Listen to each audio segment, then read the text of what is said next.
Pancsgani és Mahalibásvár körzetében vagyok, amit említettem, ez 280 km-re vagyok Mumbai városától.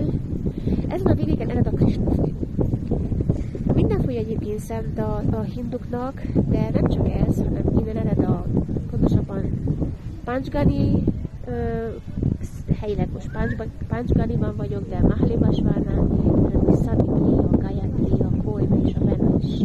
Ezek mind olyan folyók, amelyek a Savitri kivételével a bengáli öbölben torkollanak.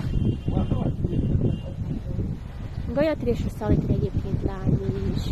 A nyugati gátokról annyit már mondtam, hogy idősebb hegység, mint a Himalája, 1600 kilométeren keresztül húzódik az Arab tenger vonalával, és 325 olyan faj található meg ezen a vidéken, amely már a kihalás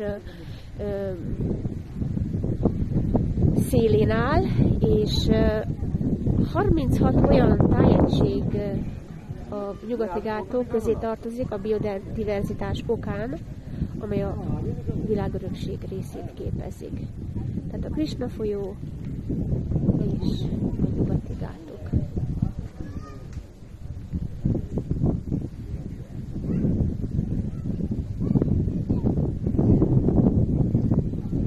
Mahalibásvár